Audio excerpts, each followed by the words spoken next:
La espera ha terminado. Así le titulé a este mensaje en este día. Leemos la palabra en el nombre del Padre, del Hijo y el Espíritu Santo a través del libro del profeta Isaías. Y le voy a invitar a que se vuelva a poner en sus pies. Capítulo 9, versos 6 al 7. Pastor, ¿por qué usted dice que se ponga en sus pies? Porque usted está delante de un rey. Y eso es respeto a la palabra de Dios. La hermana, por ejemplo, ya tiene una condición, no hay problema. Usted tiene una condición, no hay problema. Pero si usted puede, hágalo. Siempre que tenga las fuerzas. Isaías capítulo 9, versos 6 al 7. Y leemos la palabra en el nombre del Padre, del Hijo y del Espíritu Santo. Porque un niño nos es nacido, hijo nos es dado, y el principado sobre su hombro, y se llamará su nombre admirable, consejero, Dios fuerte, Padre eterno, príncipe de paz. Verso 7. Lo dilatado de su imperio y la paz no tendrán límite sobre el trono de David y sobre su reino, disponiéndolo y confirmándolo en juicio y en justicia desde ahora y para siempre. El celo de Jehová de los ejércitos hará esto. Padre, te damos gracias por tu palabra. Háblanos, Señor, en esta mañana. Espíritu Santo, seas tú quitando todo estorbo de nuestros corazones para poder, Señor, en esta mañana recibir lo que tú has preparado para nuestros corazones. En el nombre poderoso de Jesús. Amén. Ya puede tomar asiento. Ahora sí. Le prometo que quizás no lo llame a pararse nuevamente hasta el final del culto. No lo voy a ver en pantalla, pero le voy a leer algo sobre el nacimiento de Jesús. En Lucas capítulo 2, verso 1 dice: aconteció en aquellos días que se promulgó un edicto de parte de Augusto César que todo el mundo fuese empadronado.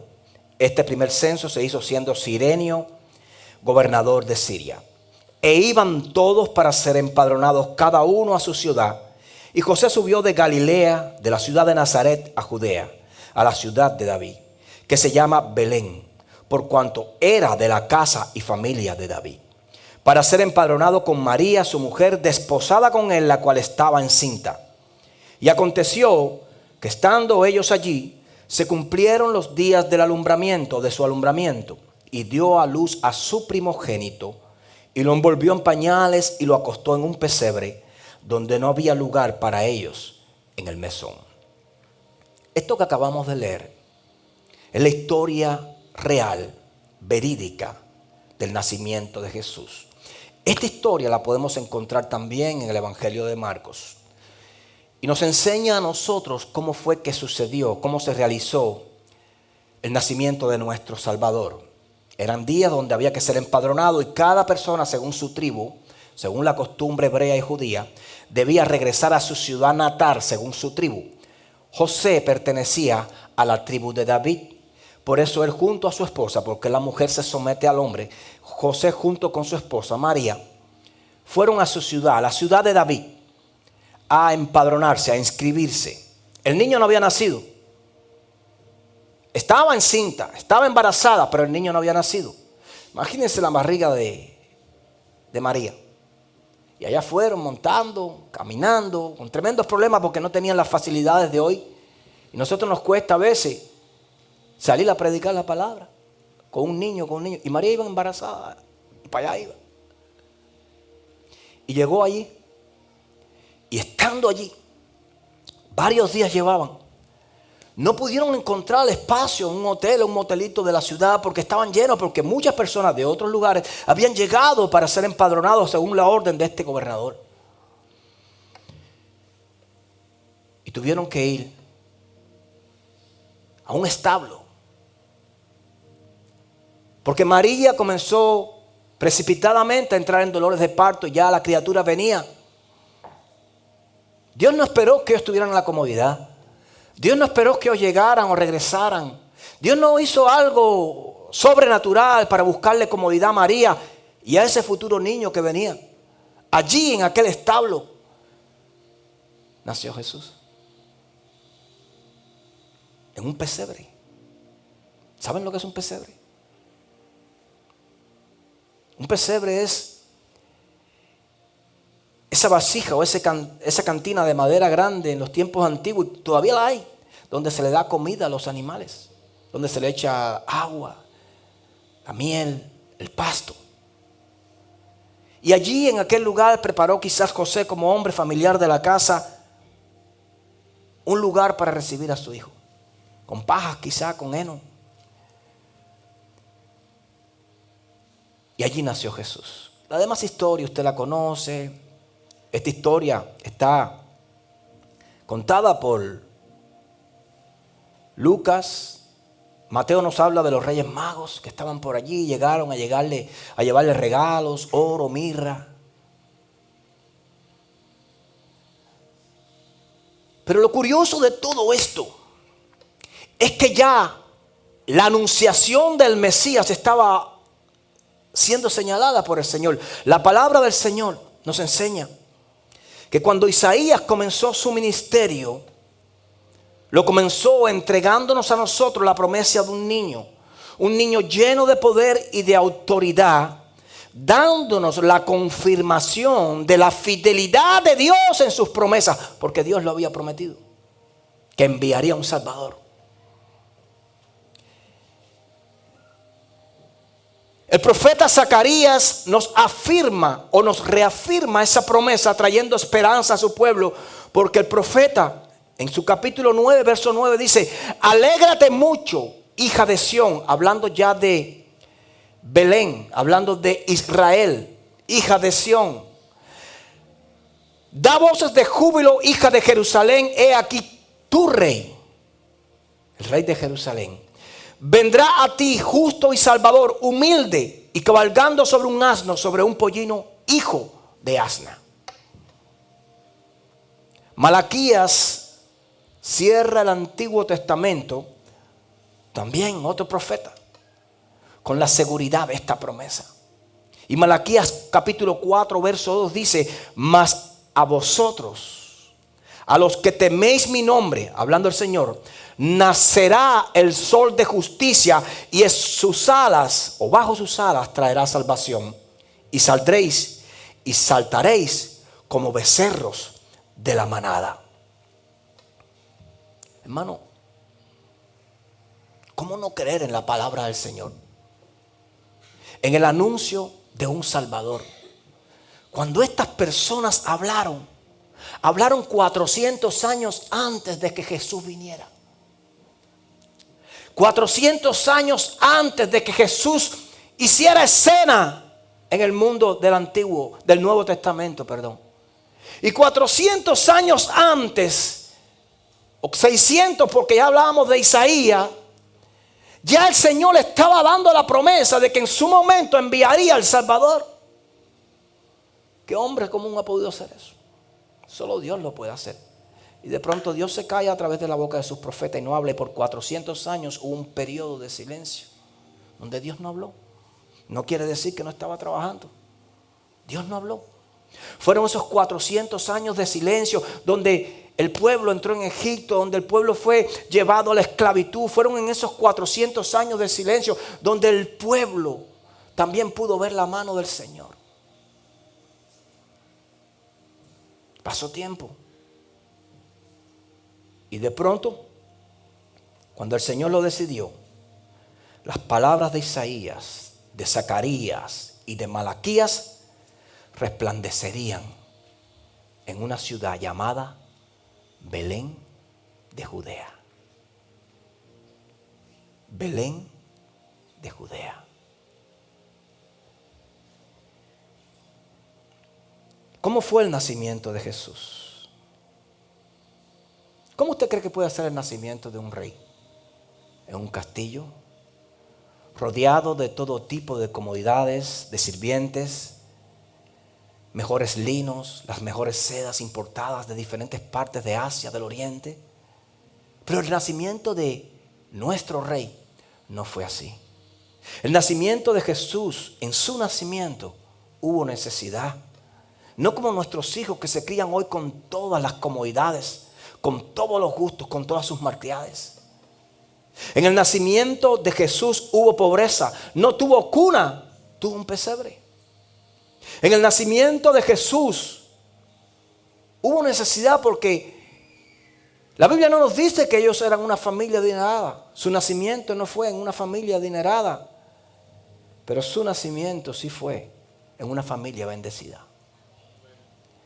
No tuvo abundancia, pero sí lo necesario para crecer cada día. Lucas capítulo 2, verso 40 dice, y el niño crecía y se fortalecía y se llenaba de sabiduría y la gracia de Dios era sobre él. Me llama la atención que curiosamente nosotros ponemos nuestra atención muchas veces cuando miramos el crecimiento de nuestros hijos, de nuestra familia, de nuestros nietos, en lo que no tienen. Y no tengo para el niño esto, y no tengo para el niño lo otro, y necesito crear esto. Pero la Biblia nos enseña que Dios puso en nuestros corazones el deseo de leer la palabra, de cómo el niño crecía en sabiduría, en crecimiento espiritual, llena de la gracia del Señor sobre él. Ahora, Jesús no fue un niño común y corriente como nuestros hijos. No quiero decir que nuestros hijos sean peor que Jesús. Pero Jesús no fue un niño común y corriente porque Jesús comenzó a nacer, nació y comenzó a crecer. Y Jesús no tenía los mismos sueños y los mismos anhelos que tu hijo y mis hijos tienen. Él no anhelaba los juguetes. Él no anhelaba las posesiones materiales. La Biblia nos enseña en una historia muy hermosa que a los 12 años la familia fueron a celebrar con Jesús la Pascua y regresaron allí a Jerusalén para celebrar la Pascua, lo cual era normal en el pueblo judío, regresar a Jerusalén para celebrar esa fiesta anunciada por el Señor. Y había muchas personas en Jerusalén y cuando salieron de Jerusalén terminaba la celebración pascual. Había muchos gentíos y María y José iban y de pronto se dieron cuenta de que Jesús no estaba entre ellos. ¿El niño dónde está? ¿Dónde está el niño? Se nos perdió el niño. Y la Biblia nos enseña y nos da unos datos hermosos de lo que sucedió en aquel lugar. El niño se les perdió y no por 2 horas, ni por 4 horas, ni por un día. Dice que estuvo 3 días. Estuvieron 3 días buscando a Jesús. 3 días buscando a Jesús. Y no lo hallaron en la juguetería. No lo hallaron en una feria. No lo hallaron en una tienda, perdón. Y no lo hallaron en un parque público. La Biblia dice que después de 3 días lo hallaron en un templo, un niño de 12 años. Y llegó allí su madre, llegó allí y le dijo, hijo, ¿por qué nos has hecho esto? ¿Y cuál fue la respuesta de un niño de 12 años con identidad? Le dijo, ¿por qué me buscabais? Mamá, ¿por qué tú me buscas? Tú no sabes que en los negocios de mi padre me es necesario estar. Tenía identidad. 12 años y sabía para dónde iba. Muchos de nosotros no sabemos para dónde vamos. No sabemos de lo que queremos. Pensamos que la vida es levantarnos cada día, ir a trabajar, venir, traerle sustento y así, así. Cumples un año, después otro, y tienes 50, 55, 60, 60 y se te fue la vida. Pero así es la vida que te enseña el mundo, pero no la que nos enseña el Señor. Peor que uno puede tener en la vida es vivir una vida sin propósito. Pero yo tengo propósitos, pastor. Yo tengo una compañía que crecer, yo tengo algo grande, un negocio grande que hacer. Eso no es propósito, eso es paja. Eso es perdición, eso se va a quedar, eso no sirve. Propósito es tener conciencia y seguridad para qué fui creado y ser factible en lo que fui creado. Funcionar en el diseño de Dios. Porque usted fue creado por Dios o por el mono. ¿Usted viene del mono? Yo no vengo del mono. Yo vengo de Dios. A mí me enseñaron en la secundaria que venimos del mono. Ay, el que se lo crea. El que se lo crea. Entonces venimos del mono y siguen los monos. No evolucionan los monos. Satanás es perspicaz. Y antes que el hombre naciera, ya Satanás estaba. Y Satanás envía mentira y el hombre la compra. Jesús tenía propósito, 12 años. Y ya sabía cuál era el propósito de él, porque tenía identidad. Quien no sabe hacia dónde va, te tengo una noticia. Ya llegó a donde iba. Quien no sabe qué desea ser de verdad, ya llegó a donde iba. Por eso el Señor siempre nos motiva a luchar cada día por aquello que debemos alcanzar. Pablo decía, pero sigo hacia adelante, extendiéndome para hacer aquello para lo cual fui llamado. Pablo era un hombre con identidad. Nosotros como cristianos lo peor que nos puede pasar es no tener esa identidad. ¿Qué es no tener identidad? No conocer quién eres. Tú no eres lo que tu licencia de conducción dice. Tú no eres lo que tu pasaporte dice. Tú no eres lo que tu certificado de nacimiento eres. Tú eres otra cosa. Vosotros sois nación santa, pueblo adquirido por Dios. Nosotros somos hijos de Dios. Nuestra identidad no es terrenal. Nuestra identidad es celestial. Y qué lástima que muchos no saben eso. Y por eso viven carnalmente. Nuestra identidad es en Cristo Jesús. El único lugar de fiesta donde usted se reencuentra con su identidad es en los caminos del Señor. En todos los demás caminos sufre decepción. Métase con el mundo y terminará debajo de él. Aunque sufrió soledad, aunque sufrió traición, aunque sufrió persecución y rechazo, Jesús nunca mostró signos de frustración, de indecisión, de ansiedad, de miedo o de temor. Lo traicionaron, creció, comenzó su ministerio, lo dejaron solo, lo escupían, lo apedreaban, pero no dejó de caminar hacia el propósito de su vida. Nunca tuvo se decepcionó muchas veces de las personas que debían levantarse y lo abandonaban, pero nunca tuvo el miedo de decir: hasta aquí llego, me regreso para Nazaret. Nunca lo hizo, porque luchó y permaneció fiel en lo que Dios lo había guiado o llevado. Sabía de dónde venía y para qué venía. Hermano, ese niño creció sabiendo quién era. Si yo le pregunto ahora a usted, ¿sabes de dónde vienes y para qué vienes? ¿Tendría usted la respuesta? Bueno, no, a lo que viene todo el mundo, eso no es respuesta. Yo sé a qué vine a este mundo.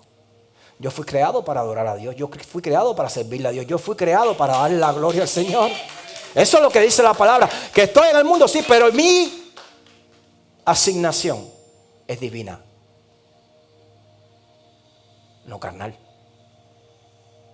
Jesús sabía quién era su Padre y cuál era su identidad en el reino. Muchos no saben cuál es su identidad en el reino. Tú no eres hijo de Pepe que cogía ponches. Tú eres hijo del Señor primeramente, que le permitió a Pepe que coge ponches que tuviera un hijo que se llamara como tú. Jesús no era hijo de José. Jesús era hijo de Dios. Y honraba a José. Fue su padre que lo crió, fue su padre que lo alimentó, fue su padre que lo protegió. Pero Jesús era un hijo de Dios. ¿Tú eres un hijo de Dios? Eso no tiene que ver nada con no honrar a nuestros padres. Claro que hay que honrar a nuestros padres. Porque si no honramos a nuestros padres, la maldición viene sobre nuestra vida. Es más, uno de los mandamientos, el segundo mandamiento del Señor a nuestra vida dice: honrarás a tu padre y a tu madre para que largura de años tengas en la vida. El hijo que no honra a su padre está perdido. No va a durar mucho y no va a agradar al Señor. Y cuando esté allí en el juicio delante del trono blanco frente al Señor, el Señor le va a decir: Pero tú no honraste a tu padre. Pero mi padre fue malo conmigo y tú fuiste malo con él. Porque tú no podías reaccionar como él reaccionó. Tú no podías hacer lo que él hizo. Tú tenías que darle amor porque es tu padre. Tú tenías que honrarlo porque yo te lo ordené. Tú fuiste desobediente a mi voz. Eso es lo que nos va a decir el Padre. Debemos honrar a nuestros padres. Escuchen. Hay muchos cristianos que lidian con ese problema hoy en día. Que sus padres o su madre hoy no están a su lado. Pero usted fue llamado a honrarlo. No estoy diciendo que usted le esté cayendo atrás, pero usted fue llamado por lo menos a amarlo. A llamarlo, aunque no te llame. Aunque no te llame porque tú eres un hijo de Dios. ¿Y cómo vas a ver el mundo que somos diferentes? Cuando actuamos diferente. Si tú me golpeas y yo te golpeo, no hay diferencia. Pero si tú me golpeas y yo te bendigo, soy un hijo de Dios. Cuando actuamos diferente. Porque antes se decía, Jesús nos dijo, ojo por ojo, diente por diente. Pero ya no será así, dijo el Señor. Ama a tus enemigos, ora por ellos, bendícelos. Entonces esos que nos ven comprenderán que verdaderamente somos hijos de Dios. No amaba Jesús, ese niño. No amaba las cosas del mundo, pero amaba al hombre que estaba en el mundo, a aquel mismo hombre que lo llevó a la cruz. ¿Sabes qué? Muchas veces tenemos personas que amamos a nuestro lado y terminan traicionándonos y terminan alejándonos y terminan dejándonos y terminan separándose de nosotros. Ah, no, pero yo sé cómo esto va a terminar, yo no lo voy a amar. ¿Por qué? ¿Por qué tú no puedes dar de ti tu mejor versión? ¿Por qué? ¿Por qué tú tienes que imitar un comportamiento fallido que no le agrada a Dios para entre tu corazón pensar de que tú estás defendiéndote? No nos defendemos y no triunfamos cuando actuamos igual o cuando somos jueces nosotros. Realmente la palabra nos enseña algo muy diferente. Que cuando nosotros perdonamos a nuestros enemigos, cuando nosotros en vez de proferir hacia ellos una palabra igual a la que ellos proferieron en un momento hacia nosotros, cuando nosotros lo hacemos diferente, ¿qué amontonamos sobre sus cabezas? Ascuas. Concho, pero yo le doy y me besa. Yo le robo y me regala. Yo me separo de él y me busca. Wow, hermano, esa es tu mejor defensa. Porque cuando haces eso, no hay persona que pueda en su corazón permanecer duro. Cuando tú con amor te le acercas. Contra el amor no hay ley. Y la palabra nos enseña que manzana de plata con figuras de oro es la palabra dicha como conviene. Entonces tenemos que refrenar muchas veces la boca y contar hasta 10 segundos antes de hablar. Muchos de nosotros primero movemos la lengua y después el cerebro. Piénselo. Estoy en la cola del Publix y aquel se me coló delante y el otro también y trajo al hermano, al primo, al sobrino. Hermano, no se altere. Piensa que en el corazón de ellos no está la paz que está en el tuyo. Hermano, no se altere, no lo ofenda, no le grite, porque entonces usted estaría a la altura de él. No compitas con el mundo, vas a perder. Pero cuando tú compites desde el escenario divino, siempre Dios te da la victoria. Pase usted, hermano. Usted lo necesita más que yo. Ah, me robó algo, tranquilo. Lo necesitaba. Allá hay con el Padre. Pablo tuvo problemas con las personas que lo ayudaban en el ministerio. A veces pensamos que los cristianos no discutimos. Los cristianos discutimos. Los cristianos a veces nos enfadamos. Porque muchas veces ven a un pastor que se enfada, que discute o que ofende o algo y piensan en el pastor como una figura divina, que no hay pecado en él. El pastor también cae.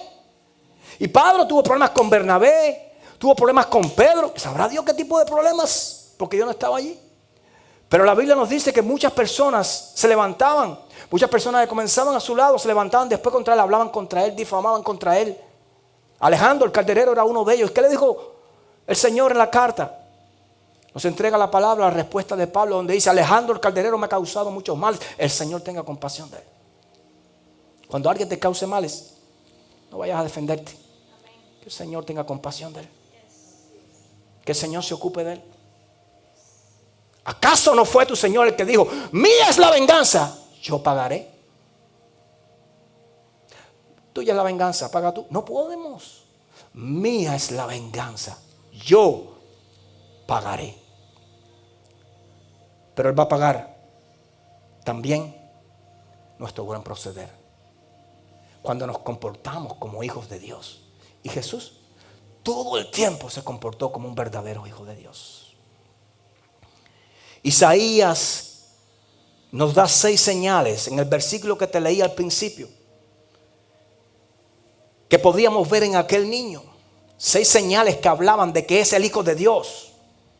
6 señales que hablaban de que Él es soberano, que es admirable, que es consejero, que es padre fuerte, que es príncipe de paz. 6 señales, para no decir muchas más. Y dice, el principado sobre su hombro. Ese niño, el principado sobre su hombro. Mira, Efesios capítulo 1, verso 21 dice, sobre todo, hablando de Jesucristo, que Jesucristo estaba sobre todo principado y autoridad y poder y señorío, y sobre todo nombre que se nombra, no solo en este siglo, sino también en el venidero. Jesucristo está sobre todo principado. Por eso dice la palabra, y el principado sobre su hombro. Usted ve una persona endemoniada y apenas escucha el nombre de Jesús, se somete. Porque Él dijo que ese nombre de Jesús estaba por encima de cualquier nombre en este siglo y en el venidero, hablando de eternidad. Esta palabra la leemos ahora en el siglo que viene y sigue teniendo efecto y no caduca, porque dice en este siglo y en el venidero, y se renueva, y se renueva, y se renueva, y se renueva. Pero si eso no te convence, Colosenses capítulo 2 verso 10 dijo, y vosotros, nosotros, estáis completos en Él, que es la cabeza de todo principado y potestad. Él es la cabeza de todo principado, los demonios, las huestes de maldad, los poderes malignos. Es la cabeza. Todo se somete a Jesucristo. Colosenses 1, 16 al 20, que este Pablo fue tremendo hombre. Dios le daba cada revelaciones. Colosenses capítulo 1, verso 16 al 20 dice, porque en Él, hablando de Jesucristo, porque en Él fueron creadas todas las cosas, las que hay en los cielos y las que hay en la tierra, visibles e invisibles, sean tronos, sean dominios, sean principados, sean potestades. Todo fue creado por medio de Él y para Él. Y Él es antes de todas las cosas, y todas las cosas en Él subsisten. Y Él es la cabeza del cuerpo, que es la iglesia, el que es el principio, el primogénito de entre los muertos, para que en Él, o para que en todo tenga la preeminencia, por cuanto agradó al Padre, verso 29, para que en Él habitase toda la plenitud, y por medio de Él reconciliar consigo todas las cosas, así las que están en la tierra como las que están en los cielos, haciendo la paz mediante su sangre en la cruz. Él es.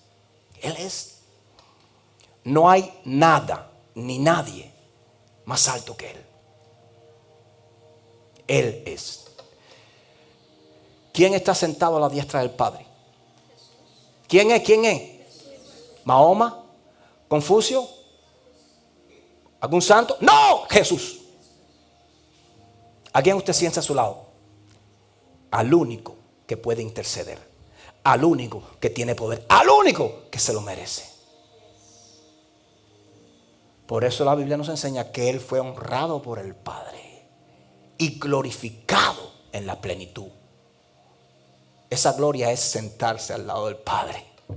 Sentarse al lado del Padre, del Creador, del que llena toda la tierra y sus faldas lo llenan. Hermano, Jesucristo está ahí. Y desde esa posición intercede por su iglesia. Y se llamará su nombre admirable, consejero, Dios fuerte, Padre eterno, príncipe de paz. Mira estas cualidades de Jesús.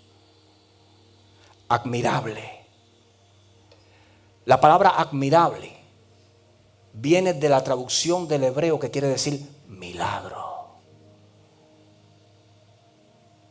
Podemos decir admirable consejero, admirable Dios fuerte, admirable Padre eterno, admirable príncipe de paz. Milagros. ¿Qué es lo que dice la palabra? Porque dice que es admirable. Y en su nombre echarán fuera. Jesús es el único que puede echar fuera demonios. Jesús es el único que puede sanar enfermos. Jesús es el único que puede dar vista a los ciegos. Jesús es el único que puede libertar a los cautivos. Jesús. Te pregunto, ¿no es eso admirable? Consejero. ¿Quién como Jesús para guiarnos? ¿Quién como Jesús para discernir?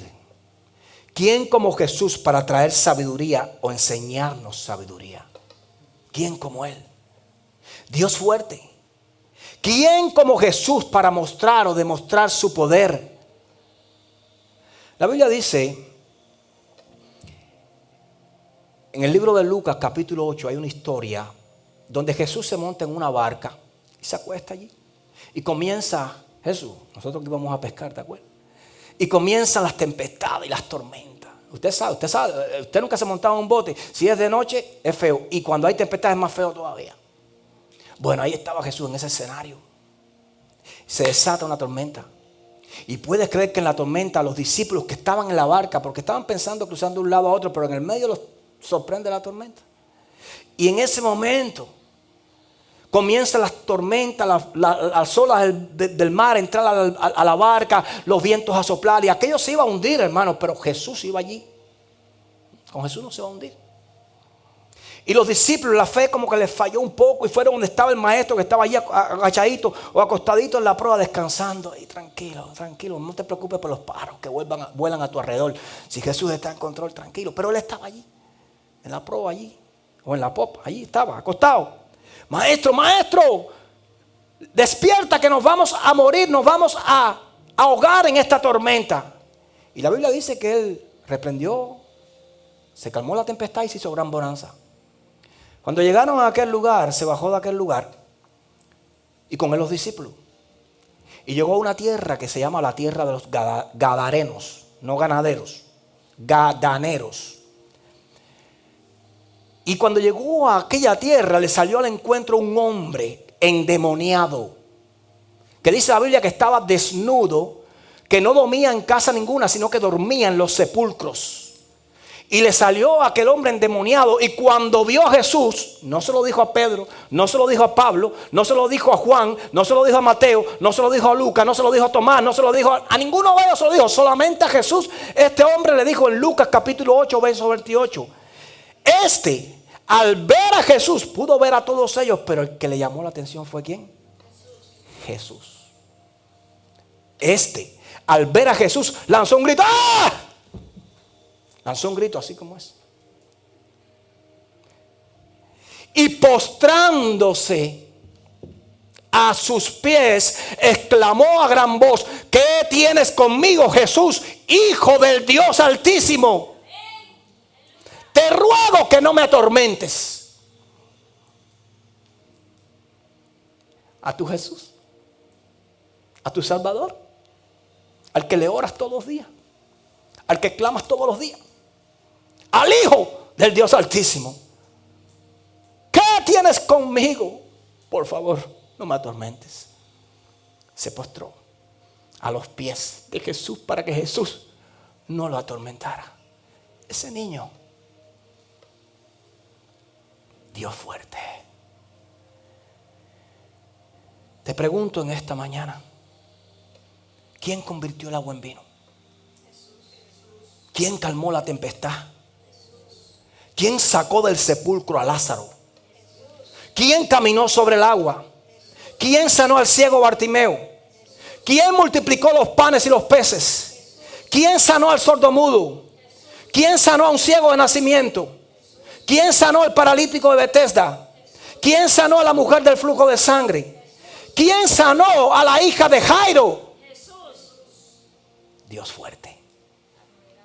Ninguno otro lo ha hecho. Dios fuerte. Dios fuerte.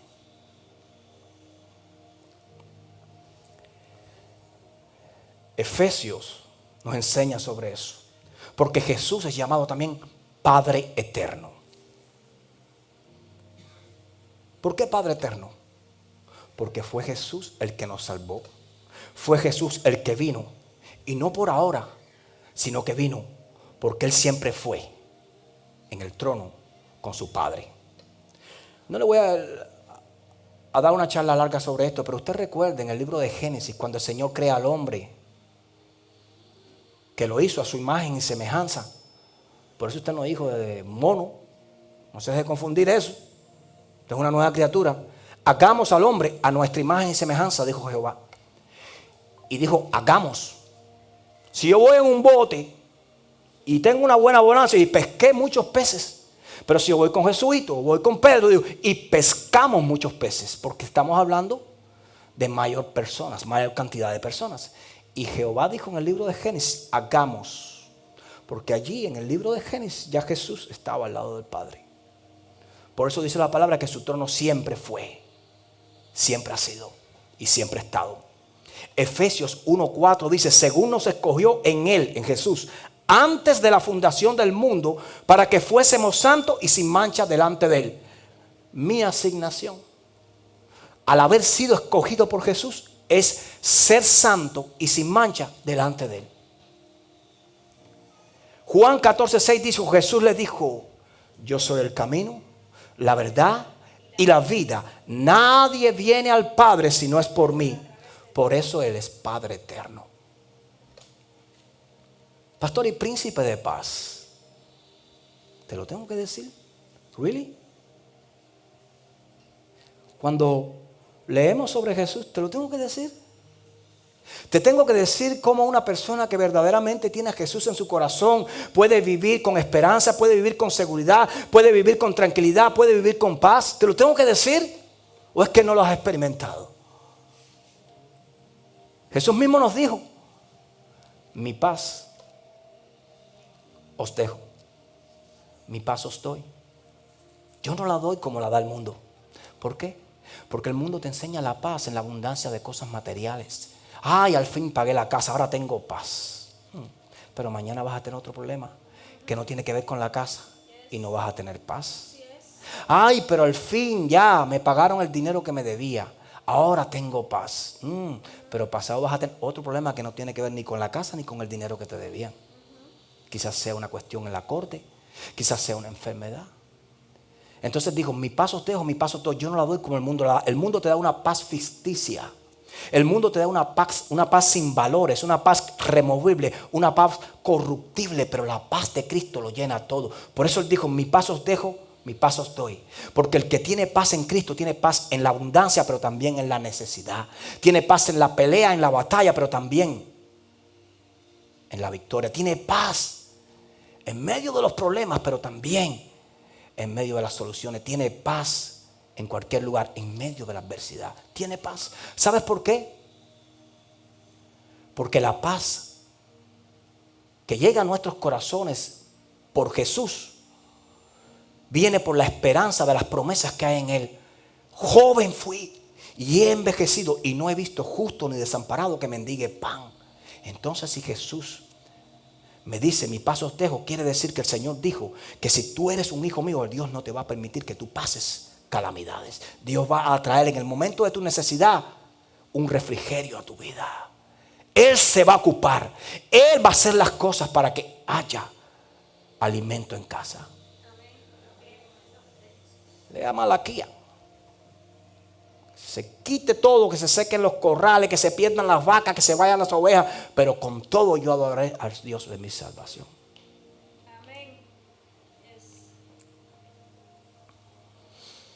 Voy terminando. Porque es príncipe de paz. Más que todo, esto que te acabo de contar, Él es príncipe de paz porque Él restauró lo que estaba roto entre Dios y nosotros. Por eso Jesucristo es nuestra ofrenda de paz. Porque fue el único capacitado, calificado y privilegiado que pudo ir delante del Padre a pagar por mi pecado, por nuestros pecados. Juan no pudo ir, Pedro no pudo ir, Pablo no pudo ir, María no pudo ir, José no pudo ir, el único que podía pararse delante de Dios, subirse a una cruz y pagar por los pecados y redimirte de la muerte, es Jesucristo. Por eso es príncipe de paz. Por eso también la palabra del Señor nos enseña a Jesucristo y lo tipifica como el Cordero de Pascua, el sacrificio perfecto, del cual vamos a estar hablando en el día de su sacrificio en la cruz. Es el Cordero perfecto porque en Él no fue hallado pecado, en Él estaba el reino, en Él estaba la plenitud del Padre, en Él estaba también el hombre. Porque vino y habitó entre nosotros y se hizo hombre. Si no se hubiera hecho hombre, no pudiera mediar entre el hombre y Dios. Él tuvo que degradarse de su condición divina, hacerse como uno de nosotros, y desde su condición divina, pero también desde su divinidad y desde su carne, subir a la cruz representándonos dignamente como carnales que somos. No podía representarnos divinamente, sino como carnales. Por eso es que a Él le dolió. Porque Él no subió como un ángel a la cruz. Él subió como Angelí, como Jesús, como ángel, como Pedro. Él subió como un hombre. Por eso es que Él sabía, y aquella noche en el huerto de Getsemaní sudó y clamó al Padre porque sabía lo que le venía. Y por eso le dijo al Padre: si es posible, pasa de mí esta copa. Hagámoslo de otra forma, pero que no se haga mi voluntad, sino la tuya.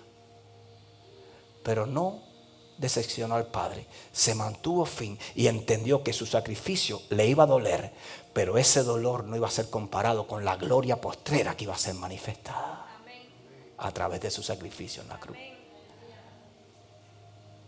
Ese es Jesús del que tú has oído por ahí.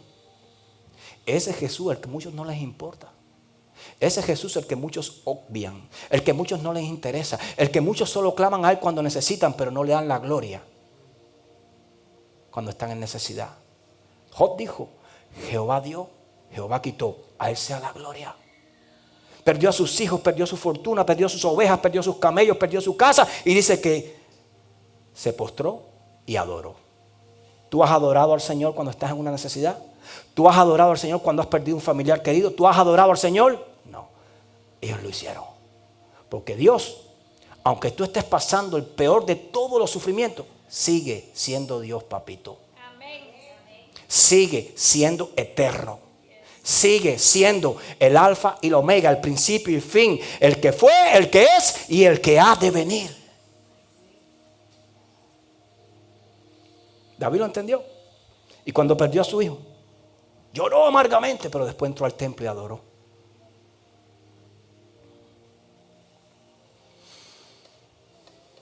Estamos en diciembre, mes de compras, regalos. Muchos de nosotros nos autorregalamos cosas. Yo recuerdo cuando llegué hace muchos años a este gran país y visité a un familiar mío. Vi que se había comprado una camioneta del año nueva. Le dije: hey, ¿te la regalaron por la Navidad? Y dice: no, me la regalé yo mismo. Tenía dinero, ¿no? Fue Daguito. Me la regalé yo mismo. No esperé que me la regalaran, me la regalé yo mismo. Este mes muchas veces nosotros nos regalamos nosotros mismos. Mire, yo le regalé a mi... ¿Qué juego de calderos más lindo le regalé a mi esposa? Mi amor, tenemos que cambiar los calderos. Eran buenos, pero ya todo tiene fecha de expiración. Allá arriba no hay fecha de expiración. Eran buenos, pero ya. Le dije: te voy a comprar unos calderos buenos. Le compré un sartén así donde me puede hacer unos bisteces, hermano. De esos que nos conviene comer. Un juego de caldero, buenísimo, se lo puedo decir después. Pero ¿a dónde quiero llevarte? Este mes es el mes donde comenzamos a buscar regalos, a complacer a los seres queridos, a los seres amados, y vamos a comprarle un regalo por aquí, un regalo por allá. Y comenzamos también con la expectativa de esperar regalos. Pero no nos podemos olvidar que Jesús lo hizo lo contrario. Él vino a dar, no a recibir. Él vino a dar, no a recibir. Y comenzamos en este mes a comprarnos regalos, a regalarle a este, al otro, esperando también recibir. Los que lo hacen, otros no lo hacen. No podemos criticar a nadie.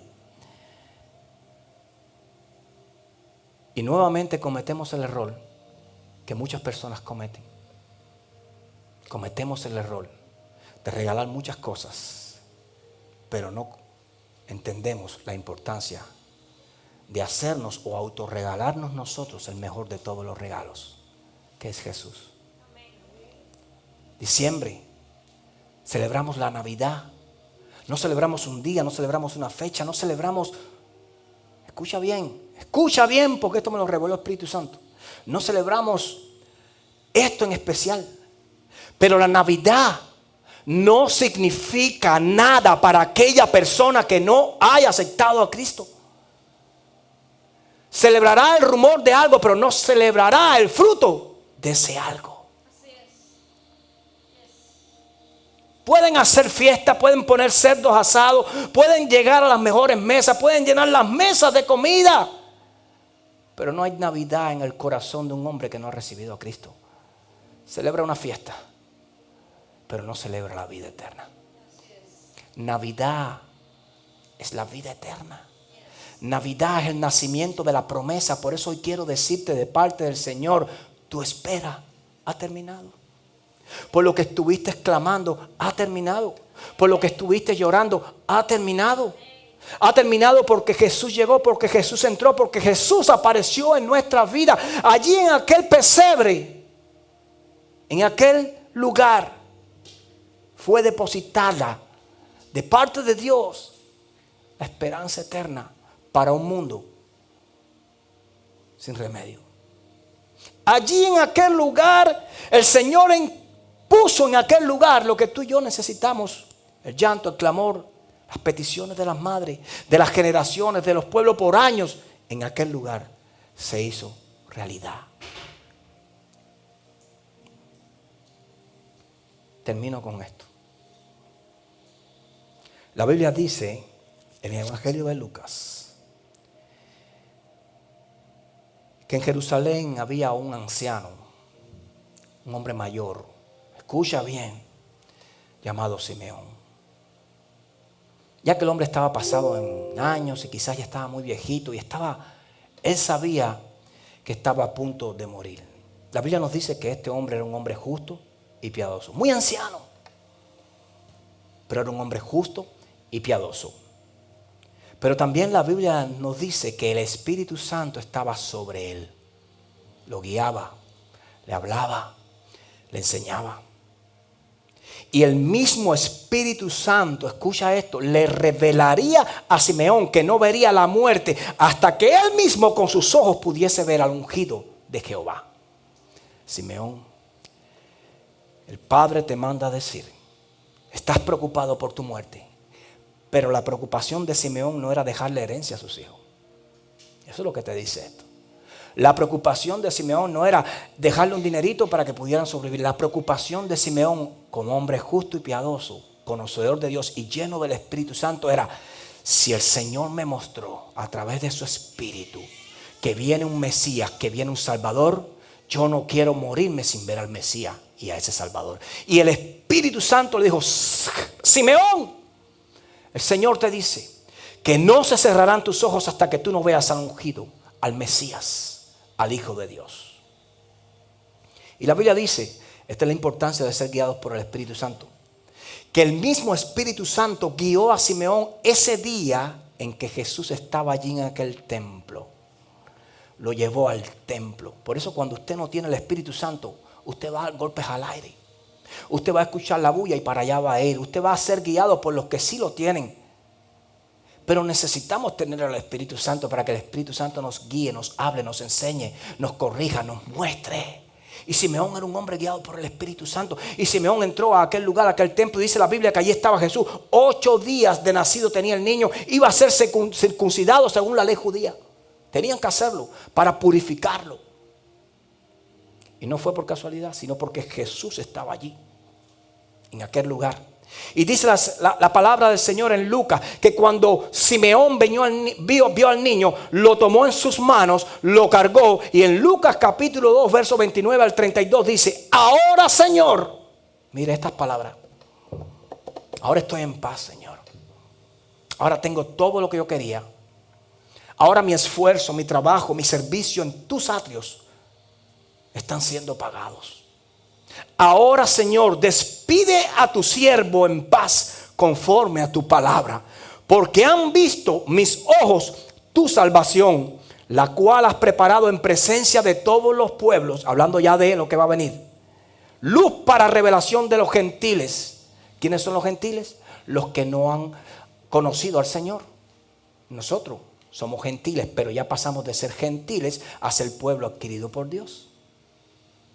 Porque los gentiles eran los que no estaban en el pacto. Dios vino a salvar a su pueblo Israel, pero a los suyos vino y los suyos no le recibieron, pero a los que le recibieron les dio potestad de ser llamados hijos de Dios. Entonces, ¿qué dijo Pablo?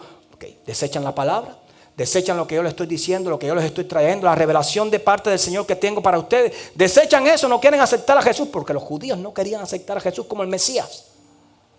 Ok, pues me voy a los gentiles. Y se metió para las plazas, se metió para las discotecas, se metió para las ferias, se metió en las tiendas, se metió en las cafeterías y comenzó hablando a los hombres de labios inmundos de la venida del Señor. Y muchos comenzaron a escuchar el mensaje y a creer en el Señor.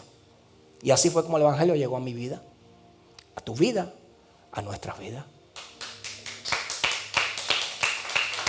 Porque hubo un hombre que le creyó al Señor.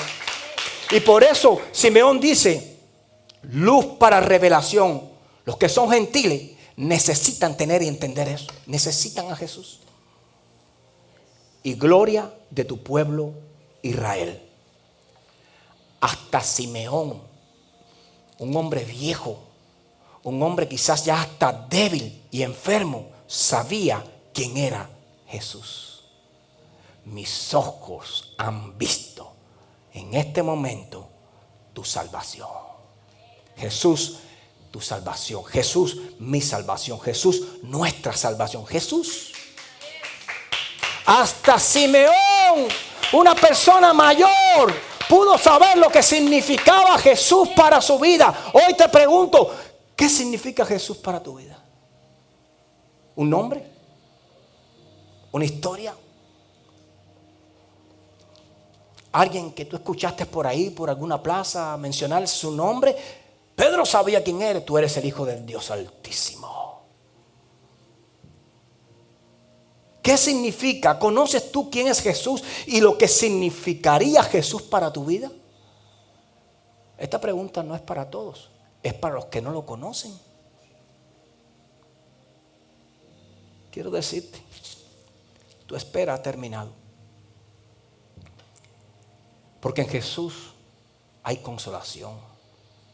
En Jesús hay descanso. En Jesús hay plenitud de vida. Su palabra dice que en Cristo, en Jesús, estamos completos. En Él. Nuestros días de angustias han terminado. Nuestros días de trabajo forzado en la carne han terminado. Y todo porque llegó Jesús a nuestras vidas. Nuestros días de llanto, de preocupación, de desesperación han terminado porque llegó Jesús a nuestras vidas. Ese niño del pesebre a la cruz, de la cruz al trono de Dios, del pesebre a la cruz y de la cruz al trono de Dios, del pesebre a la cruz, del pesebre nosotros vamos a la cruz con Cristo y con Cristo vamos al trono de Dios también, porque somos herederos y coherederos de su sacrificio y su victoria. La muerte de Cristo es la muerte del hombre común y se convierte en hijo. Cuando usted entra en el bautizo, dale una nueva criatura. He aquí las cosas viejas pasaron y todas son hechas nuevas. Cuando usted entra en el bautizo, sus pecados en ese momento quedan en las aguas del bautizo. Las olas del océano, del río, del charco donde te metieron, no importa, lo que determina es el conocimiento tuyo de lo que estabas haciendo. Porque el bautizo es una confirmación pública de tu fe en Cristo. Cuando usted se bautiza, por eso es que los bautizos deben ser públicos. No quiere decir que pierdan efecto, pero deben ser públicos. Cuando Juan el Bautista bautizó a Jesús, fue públicamente en el río de Jordán. Y la Biblia dice que él llegó y estaba Juan bautizando. Y cuando Jesús le dijo, bautízame, no, a ti, porque Juan, primo de Jesús, había nacido 6 meses antes. Pero ya ese niño venía anunciando, y la palabra del Señor nos habla de Juan como la voz que clama en el desierto. Hombre que vivió en el desierto, profeta, con vestidura, con cinto de cuero, con sábanas blancas. Hombre que vivía y comía miel y langostas nada más, porque era separado de todo el entretenimiento del mundo. Lo único que Juan el Bautista quería era escuchar la voz de Dios. Y el Señor le guiaba y le decía, ya viene el Salvador, ya viene el Mesías. Y cuando lo vio, Él le decía a las personas, yo los bautizo a ustedes, pero tengan cuidado porque detrás de mí va a venir uno, hablando de su primo Jesús, que los va a bautizar en fuego y con el Espíritu Santo, del cual yo no soy digno ni de desatar la correa de sus pies. Y cuando Jesús se le aparece a Juan el Bautista, que estaba allí en aquel lugar de Jordán bautizando a todas las personas que creían en Él, cuando vio a Jesús y Jesús le dijo, bautízame, Juan le dijo, no, yo no puedo bautizarte a ti porque tú debes bautizarme a mí. Debes bautizarme para que toda verdad, para que toda justicia se pueda cumplir, porque Él no violentaba los tiempos. En cierto momento, cuando ya Jesús estaba al entrar a Jerusalén, iba a entrar y sabía lo que le esperaba, porque Él sabía lo que le esperaba en Jerusalén, el golpe, la tortura. Había revelación en Jesús. Y le dice, porque el Hijo del Hombre, está escrito que el Hijo del Hombre debe bajar a Jerusalén y padecer en Jerusalén y ser llevado allí delante de los sacerdotes, delante de este, del otro, y lo van a golpear. Y Pedro, pero Señor, no vayas, que tal mal no te acontezca. ¿Y qué le dijo Jesús? Ay, Pedro, como tú me quieres. Pedro, qué bueno tú eres conmigo, gracias por prevenirme, no voy a ir, gracias Pedro, necesito más discípulos como tú. Y no, las palabras de Jesús no fueron esas, apártate de mí Satanás, porque escrito está que el Hijo del Hombre tiene que hacer para que se cumpla toda justicia. El hombre y la mujer de Dios no está guiado por sentimiento. Por eso muchas veces no entienden a los cristianos. Ay, pero son tan pocos familiares. Ay, pero son... No somos tan pocos. Es que nosotros tenemos que obedecer primeramente al Señor. Y si queda algo, entonces no es para nosotros. Esto no se trata de hacer las cosas. Esto se trata de agradar al Padre, no agradar al hombre. Y no puedes violentar ni cambiar nada de lo eterno por lo secundario, lo secular. Por eso Jesús le dijo, Pedro, tú llevas conmigo tiempo. Tú has caminado, has visto los milagros, has hecho todo. Y ahora te estoy diciendo lo que tengo que hacer. No te lo digo por falta de revelación y por miedo. Te lo digo para que tú sepas lo que vas a ver. Y tú me estás diciendo no bajes. ¿Quieres tú ser piedra del plan del Padre? No puede ser. Por eso, apártate, Satanás. Porque hay que hacerlo, Pedro. Hay que hacerlo. Hay cosas que tenemos que hacer que muchas personas no van a entender. Pero nosotros las hacemos sabiendo que el Padre sí las entiende. Su imperio no tiene límites. Su trono no tiene límites. Su justicia es ahora y para siempre. ¿Y sabes por qué es todo esto? ¿Y por qué va a pasar todo esto? Porque ese verso de Isaías termina diciéndonos, el celo de Jehová hará todo esto. Jesús fue enviado para que nosotros le recibamos.